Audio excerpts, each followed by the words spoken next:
Okay, તમામ વિદ્યાર્થી મિત્રો આપણે ધોરણ 8 ની અંદર જે ગુણધર્મો આવે છે પહેલા ચેપ્ટરની અંદર એમાં ખાસ ધ્યાન આપજો, કારણ કે તમે ધોરણ 6 અને 7 ની અંદર શીખીને આવ્યા હોય એ તમને ધોરણ 8 ની અંદર કામ લાગે છે. એવી જ રીતના ધોરણ 8 પછીના ધોરણોમાં પણ આ જે ગુણધર્મો છે એ કામ લાગશે, કારણ કે સમીકરણો જેટલા હોય આ બધાને સોલ્વ કરવામાં તમારે આ ગુણધર્મો આવડવા જરૂરી બને છે. એટલા માટે ખાસ આ બાબતની અંદર ધ્યાન આપજો. બાદબાકીનો દર વખતનો પ્રશ્ન છે, સરવાળામાં ક્યાંય આપણે તકલીફ પડતી નથી. તકલીફ કોને પડે છે? એક બાદબાકી અને એક ભાગાકારને.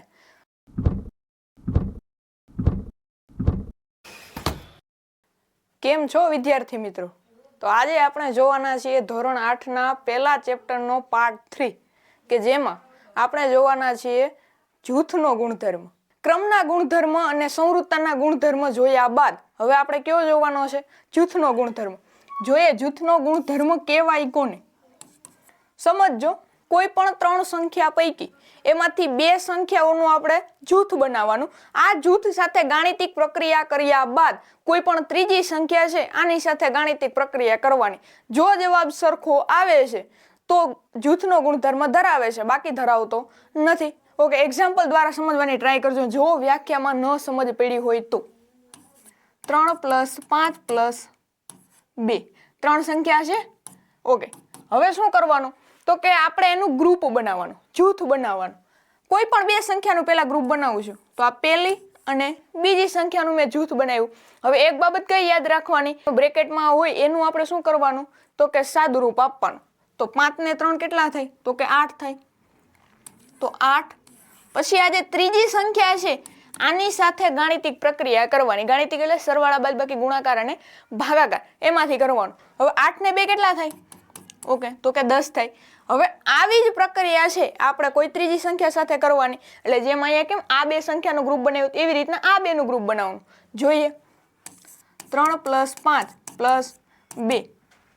પેલા આ બંનેનું ગ્રુપ બનાવ્યું હતું, હવે બનાવશું આ 2 નું. શું કરવાનું? તો પેલા 3 લખી લેવાના, 3 પ્લસ હવે પેલા કાઉન્સમાં કેટલા છે? 5 ને 2 કેટલા થાય? તો કે 7. હવે 7 ને 3 કેટલા થાય? 10. ઓકે, જો જવાબમાં કઈ ફેર આવ્યો નહીં, તો આપણે એવું કહી શકીએ કે આ જે રકમ છે એ જૂથનો ગુણધર્મ ધરાવે છે. ઓકે, આગળ જોઈએ હવે કે કઈ કઈ સંખ્યાઓ માટે જોવાનું છે. સૌથી પહેલા કઈ સંખ્યા? તો કે આપણી પૂર્ણ સંખ્યા. તો પૂર્ણ સંખ્યા માટે જોઈએ કે પૂર્ણ સંખ્યા એ સરવાળા માટે જૂથનો ગુણધર્મ ધરાવે છે. ઓકે, જેમ આપણે આગળ જોયું એક્ઝામ્પલમાં એવી જ રીતના છે. જોઈએ એકાદું એક્ઝામ્પલ. 5 + 3 + 6. હવે આનું શું કરવાનું? તો કે પેલા ગ્રુપ બનાવવાનું. ઓકે, આ પેલું ગ્રુપ બનાવ્યું. હવે સંખ્યાનો આપણે સરવાળો કરશું. 5 ને 3 તો કે 8 + 6. 8 ને 6 કેટલા થાય? તો કે 14. ઓકે, હવે સમજાય છે. હવે પાછું ગ્રુપ ચેન્જ કરશું, જૂથ ચેન્જ કરશું. 5 + 3 + 6. હવે આ બંનેનું ગ્રુપ બનાવશું. કેટલા થાય? 6 ને 3 તો કે 9. પણ આગળ લખવાના પેલા 5 6 ને 3 9. 9 ને 5 કેટલા થાય? તો કે 14. ઓકે, બે જવાબ સેમ છે? હા છે. તો આપણે શું કહી શકીએ કે જૂથનો ગુણધર્મ છે એ પૂર્ણ સંખ્યા ધરાવે છે. પૂર્ણ સંખ્યા એ બાદબાકી માટે જૂથનો ગુણધર્મ ધરાવતી નથી. બાદબાકીનો દર વખતનો પ્રશ્ન છે. જોઈએ એના માટે એક્ઝામ્પલ. 4 - 3 - 1. આ કોઈ એક રકમ છે. હવે આપણે બીજી એક રકમની પણ જરૂર પડશે. 4 - 3 - 1. પેલા કયું ગ્રુપ બનાવવાનું? તો કે આ બનાવ્યું. બીજું આ બનાવવાનું. હવે 4 માંથી 3 જાય તો કેટલા વધે? તો કે 1. 1 - 1 બરાબર કેટલા આવે? 0. હવે અહીંયા કરશું. પેલા 4 લખી લેશું, પછી માઇનસ 3 માંથી 1 જાય તો કેટલા વધે? તો કે 2. હવે 4 માંથી 2 જાય કેટલા વધે? તો કે 2. અહીંયા જવાબ 2 આવે છે ને અહીંયા જવાબ 0 આવે છે. એટલે માટે કહી શકીએ કે બાદબાકી છે એ જૂથનો ગુણધર્મ ધરાવતી નથી. ક્લિયર થાય છે ને અહીંયા સુધી? કઈ રીતના કામ કરે છે સરવાળા, બાદબાકી, ગુણાકાર અને ભાગાકાર માટે. ઓકે, અહીંયા સુધી કઈ ક્વેરી હોય તો પૂછજો. હવે આગળ જોઈએ. ઓકે, પૂર્ણ સંખ્યા એ ગુણાકાર માટે જૂથનો ગુણધર્મ ધરાવે છે. બાદબાકી આપણે ગુણધર્મ ધરાવતી નહોતી. હવે આપણે ગુણાકારનું જોવાનું છે કે ગુણધર્મ ધરાવે છે કે નથી ધરાવતી. અહીંયા તો એવું કહે છે ગુણધર્મ ધરાવે છે, પણ આપણે એક એક્ઝામ્પલ લેશું. કોઈ પણ 3 સંખ્યા લખશું. 3 ગુણ્યા 4 ગુણ્યા 2. સૌથી પહેલા આનું ગ્રુપ બનાવ્યું, પછી સંખ્યા લખી લઈએ 4 ગુણ્યા 2, પછી આનું ગ્રુપ બનાવવાનું છે. ઓકે, હવે 3 4 તો કે 12, 12 ગુણ્યા 2, 12 2 કેટલા થાય તો કે 24. આનો જવાબ કેટલો આવે છે? 24. હવે આનું કરવાનો છે. પેલા 3 લખી લીધા, 4 2 તો કે 8, 8 એકુ 8, 8 2 16, 8 3 24. ઓકે, બે જવાબ સેમ છે? હા છે. તો આપણે એવું કહી શકીએ ગુણધર્મ ધરાવે છે. સમજાય છે ને કઈ રીતના જૂથનો ગુણધર્મ છે એ કામ કરે છે. હવે આગળ જોઈએ. પૂર્ણ સંખ્યા ભાગાકાર માટે જૂથનો ગુણધર્મ ધરાવતી નથી. 5 ભાગ્યા 10 ભાગ્યા 2. ઓકે, હવે શું કરવાનું તો કે હવે આપણે આનું પેલા જૂથ બનાવી લેશું. પેલા પેલી રકમ જે 5 અને 10 છે, પેલી અને બીજી, આનું જૂથ બનાવ્યું. હવે કયું બનાવવાનું થાય તો કે 10 અને 2 નું. પેલા આપણે આનું જોઈ લઈએ. 5 ભાગ્યા 10 ભાગ્યા 2. ઓકે, હવે શું કરવાનું તો કે ભાગાકારનું આપણે ગુણાકારમાં કરી નાખશું. કઈ રીતના કરશું? 5 ભાગ્યા 10 ગુણ્યા 2 છે એ અંશમાં છે. હવે ક્યાં જાય તો કે છેદમાં. અંશમાં કાંઈ ન હોય તો 1. હવે શું કરવાનું? સામે હમો ગુણાકાર કરવાનો. 5 એકુ 5 અને 10 2 20, 5 4 20, 5 ગુણ્યા 4 એટલે 5 4 20. હવે અંશમાં કાંઈ નથી તો 1, એટલે જવાબ કેટલો આપણે મળે કે 1/4. આ આપણે આનો જવાબ મળ્યો. હવે આપણે આનું ગ્રુપ ચેન્જ કરશું, જૂથ બદલાવશું. 5 ભાગ્યા 10 ભાગ્યા 2. હવે આપણે આનું જૂથ બદલાવશું, 10 અને 2 નું કરશું. 5 ભાગ્યા એમનેમ લખશું, પછી 10/2. હવે પાછું જે રીતના કર્યું તેવી જ રીતના ભાગાકારનો ગુણાકાર કરી નાખવાનો. તો અહીંયા 5/1 ગુણ્યા, કારણ કે અહીં કંઈ નથી તો 1 હોય ને અંશમાં, છેદમાં. હવે 5/1 છેદ છે એ અંશમાં જાય, અંશ એ છેદમાં જાય, તો 2/10. હવે ગુણાકાર 5 2 10 અને 10 એકુ. અહીં જવાબ કેટલો આવ્યો તો કે 1, અને આગળમાં કેટલો આવ્યો તો 1/4. બંને જવાબ સેમ નથી, તો આપણે એવું કહી શકીએ ગુણધર્મ ધરાવતી નથી. ઓકે, આગળ વધીએ. ઓકે, હવે જોવાનું છે પૂર્ણાંક સંખ્યા માટે જૂથનો ગુણધર્મ. એની અંદર પૂર્ણાંક સંખ્યા સરવાળા માટે જૂથનો ગુણધર્મ ધરાવે છે. સરવાળામાં ક્યાંય આપણે તકલીફ પડતી નથી. તકલીફ કોને પડે છે? એક બાદબાકી અને એક ભાગાકારને. હવે આપણે આની અંદર જોઈએ પૂર્ણાંક સંખ્યા સરવાળા માટે. પૂર્ણાંક સંખ્યામાં શું આવે બધાને ખબર છે. લખું છું એક સંખ્યા, બીજી સંખ્યા આજ બીજી રીતે 0 + 3 + 4 ગ્રુપ બને એટલા માટે. એક આ ગ્રુપ છે અને એક આ ગ્રુપ છે, અથવા તો આ જૂથ છે ને બીજું જૂથ છે. હવે પેલા આનો સરવાળો કરી લઈએ. 0 + 3 એટલે 3 થાય, અને 4, 3 + 4 એટલે કેટલા થાય તો કે 7. હવે આનો સરવાળો કરીએ. 0 ના 0 પ્લસ 4 + 3 એટલે 7, 7 + 0 એટલે 7. ઓકે, છે કઈ જવાબમાં ચેન્જ નથી, તો આપણે શું કહી શકીએ કે પૂર્ણાંક સંખ્યા એ સરવાળા માટે જૂથનો ગુણધર્મ ધરાવે છે. પૂર્ણાંક સંખ્યા એ બાદબાકી માટે જૂથનો ગુણધર્મ ધરાવતી નથી. હવે બાદબાકીનું દર વખતનું થયું છે. હવે આપણે એનું એક એક્ઝામ્પલ જોઈ લઈએ. 4 - 3 - 2. આ આપણી પાસે એક સંખ્યા છે. પાછી એની લખશું 4 - 3 - 2. પેલા આ સંખ્યાનું ગ્રુપ બનાવશું, પછી આ બનાવશું. હવે એનું સાદુરૂપ આપીએ. 4 માં 3 જાય કેટલા વધે તો કે 1 વધે. 1 - 2. જવાબ શું મળે? 1 માંથી 2 જાય કેટલા વધે તો કે -1. હવે આનું જોઈએ. 4 ના 4 માઇનસ 3 માં 2 જાય કેટલા વધે તો કે 1. 4 માંથી 1 જાય કેટલા વધે 3. નિશાની મોટા પદની નિશાની આપણે અહીંયા પ્લસ આવશે. 4 પ્લસ છે ને એટલા માટે. અહીંયા -1 અને અહીંયા 3. જવાબમાં ચેન્જ આવે છે? હા, આવે છે. તો આપણે શું કહીશું કે જૂથનો ગુણધર્મ અહીંયા ધરાવતી નથી. સમજાય છે ને? ઓકે, આગળ જોઈએ. પૂર્ણાંક સંખ્યા ગુણાકાર માટે જૂથનો ગુણધર્મ ધરાવે છે. એક્ઝામ્પલ જોશું. કોઈ પણ સંખ્યા લખું છું, 5 6 અને 3. અહીંયા ગુણાકાર. એ જ સંખ્યા અહીં નીચે લખું છું. આ બંનેનું ગ્રુપ બનાવશું, આ બંનેનું ગ્રુપ બનાવશું. ઓકે, 5 6 તો કે 30 ગુણ્યા 3, 3 3 9 ને 1 0, જવાબ કેટલો આવે તો કે 90. હવે અહીંયા બનાવશું 5 ગુણ્યા 6 3 18, 18 5 90. ઓકે, જવાબમાં કઈ ફેર પડતો નથી, જેથી શું કહી શકીએ કે ગુણાકાર છે એ જૂથનો ગુણધર્મ ધરાવે છે. ઓકે, આગળ જોઈએ. પૂર્ણાંક સંખ્યા એ ભાગાકાર માટે જૂથનો ગુણધર્મ ધરાવતી નથી. ઓકે, ભાગાકારની આપણે ખબર છે. જોઈએ એક્ઝામ્પલ. 3 ભાગ્યા -6 ભાગ્યા 2, એ જ રકમ લખશું 3 ભાગ્યા -6 ભાગ્યા 2. ઓકે, હવે આનું ગ્રુપ જોશું ભાઈ. પેલું ગ્રુપ આ બને છે, બીજું આ બને છે. ઓકે, આગળ જોશું. 3 ભાગ્યા -6 ભાગ્યા 2. ઓકે, હવે શું કરવાનું તો કે ગુણાકાર કરવાનો. 3 ભાગ્યા -6 ગુણ્યા 2 છે અંશમાંથી ક્યાં જાય તો કે છેદમાં જા. 3 એકુ 3 ને 6 2 12, 12 કેવા તો કે માઇનસ.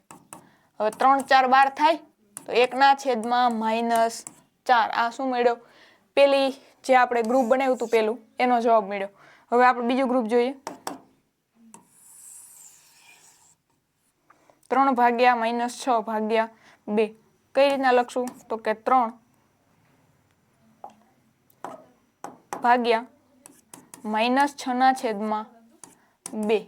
કઈ રીતના કરશું? ગુણાકાર કરશું. પેલા 3 ગુણ્યા 2 ના છેદમાં -6. ઓકે, 3 2 6, 6 એકુ -6. હવે 6 એકુ 6, જવાબ કેટલો આવ્યો તો કે 1 આવ્યો. હવે ગુણધર્મ ધરાવતી નથી, આ આપણે અહીંયા સાબિત થાય છે. હવે આગળ જોઈએ. ઓકે, કઈ સંખ્યા આવી તો કે સમય સંખ્યા. સમય સંખ્યા સરવાળા માટે જૂથનો ગુણધર્મ ધરાવે છે. જોઈએ એક્ઝામ્પલ. 3/2 પ્લસ 4/2 પ્લસ 2/2, આવી કોઈ એક રકમ છે. હવે આપણે આનું જૂથ જોશું. પહેલા આપણે આ જૂથ ઉપર કામ કરીએ.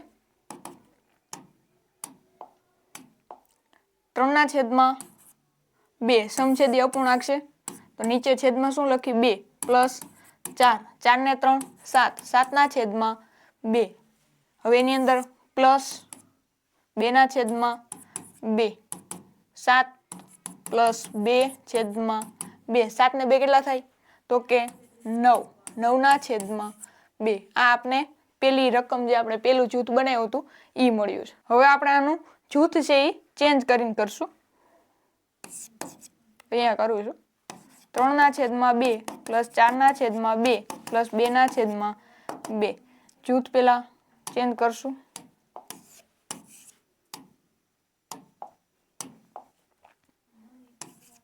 3/2 પ્લસ સમછેદી અપૂર્ણાંક છે, છેદમાં કેટલા આવે તો કે 2, 4 પ્લસ 2 કેટલા 3/2 પ્લસ 6/2. સમછેદી અપૂર્ણાંક જ છે તો 3 પ્લસ 6 છેદમાં 2, 6 ને 3 કેટલા થાય તો કે 9, 9/2.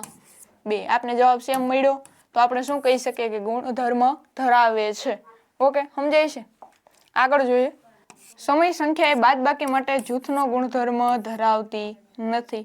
જોઈએ એક્ઝામ્પલ. 3/5 માઇનસ 2/5 માઇનસ 4/5, આવી રકમ છે.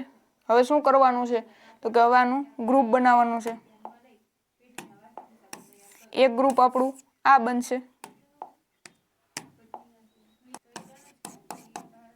-2/5 -4/5.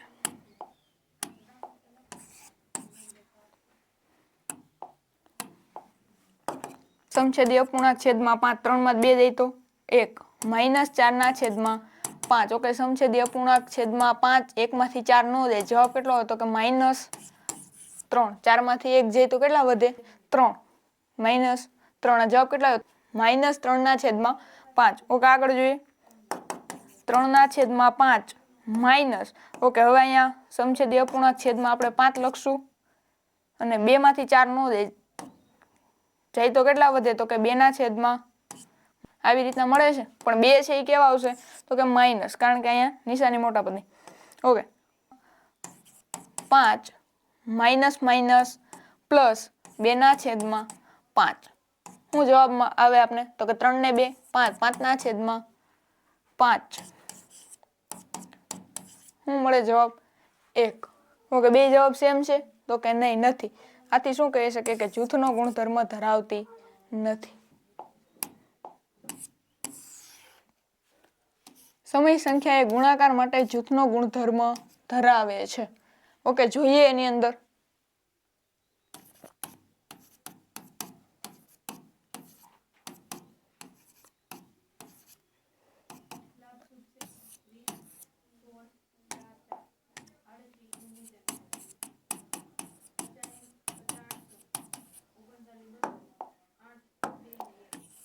ઓકે, હવે આ જૂથ લેશું, ગુણાકાર કરશું. 3 4 12, 5 6 30 ગુણ્યા 3/2, 12 3 36 અને 32 60. ઓકે, હજી આનું સંક્ષિપ્ત રૂપ આપણે આપી શકીએ, પણ આપણે 36/60 રાખશું. ઓકે, હવે અહીંયા 3/5 ગુણ્યા 4 3 12 અને 6 2 12. ઓકે, હવે આનો ગુણાકાર કરશું. 12 3 36 અને 12 5 60. ઓકે, જવાબ સેમ આવે છે, જેથી કહી શકીએ ગુણધર્મ ધરાવે છે. ઓકે, આગળ જોઈએ. સમય સંખ્યા એ ભાગાકાર માટે જૂથનો ગુણધર્મ ધરાવતી નથી. જોઈએ એક્ઝામ્પલ. 4/3 ભાગ્યા 5/2 ભાગ્યા 6/3. ઓકે, સાદુરૂપ આપશું. પેલા આ ગ્રુપ લેશું. 4/3 ભાગ્યા 5/2. શું કરશું તો કે ગુણાકાર કરશું. ઓકે, 5/2 છે તો 2/5 ભાગ્યા 6/3. હવે શું થાય તો ગુણાકાર 4 2 8 અને 3 5 15. હવે અહીંયા શું આવે તો કે ભાગાકાર આવે. ભાગાકારમાં કઈ તો કે 6/3 ગુણાકાર તો 8/15 ગુણ્યા 3/6. 8 3 24 અને 15 6 90. 24/90. ઓકે, હવે આપણે જૂથ ફેરવીને કરશું. બરાબર, પેલા 4/3 લખશું, પછી ભાગાકારમાં 5/2 અહીં ભાગ્યા. હવે ભાગાકાર છે શું કરી નાખશું તો કે ગુણાકાર 3/6 4/3 એમ લખશું. ભાગાકારમાં 5 3 15 2 6 12. હવે અહીંયા ભાગાકાર છે, આપણે શું કરશું ગુણાકાર 12/15 4 48 અને 15 3 45. જવાબ શું આવ્યો તો 48/45. ને કેટલો હતો 24/90. તો ગુણધર્મ ધરાવતી નથી. હવે આપણે આગળ વધશું. જેટલું આપણે શીખા એનું શોર્ટકટ આપી દો, જેથી તમારે ક્યાંય દાખલા ગણવાના આવે તો તમે સમજી શકો કે જૂથનો ગુણધર્મ લાગે છે કે નથી લાગતો. જોઈએ એની અંદર જૂથનો ગુણધર્મ પૂર્ણ, પૂર્ણાંક અને સમય સંખ્યા માટે. પ્રાકૃતિકનું પણ સેમ જ છે. હવે જોઈએ પૂર્ણ સંખ્યા માટે સરવાળામાં ધરાવતું, બાદબાકીમાં નહોતું ધરાવતું, ગુણાકારમાં ધરાવે છે અને ભાગાકારમાં નહોતું ધરાવતું. એવી જ રીતના સેમ જ છે બધી. પૂર્ણ, પૂર્ણાંક અને સમય ત્રણેય સંખ્યા માટે સેમ જ છે, અને પ્રાકૃતિક સંખ્યા માટે પણ સેમ જ છે. આગળના લેક્ચરમાં આપણે જોયું હતું. આની અંદર કોઈને કંઈ ક્વેરી હોય તો કોમેન્ટ કરજો. આ કોષ્ટક ઉપરથી આપણે જાણી શકીએ કે ક્યાં ક્યાં જૂથનો ગુણધર્મ છે એ લાગુ પડે છે અને ક્યાં નથી પડતો. આગળ જે સ્લાઇડમાં આપણે જોયું હતું એક્ઝામ્પલ સહિત, આ એનું સારાંશ શોર્ટકટ છે, શોર્ટમાં છે કે ક્યાં ક્યાં ધરાવે ને ક્યાં ક્યાં નથી ધરાવતો ગુણધર્મ. ઓકે, જો વિડીયો પસંદ આવ્યો હોય તો વિડીયોને લાઇક કરો, શેર કરો અને આપણી YouTube channel Shri help R2 ને સબસ્ક્રાઇબ કરો. મળીએ આપણે આપણા એક નવા વિડીયોની અંદર. ત્યાં સુધી જોડાયેલા રહેજો. Thank you.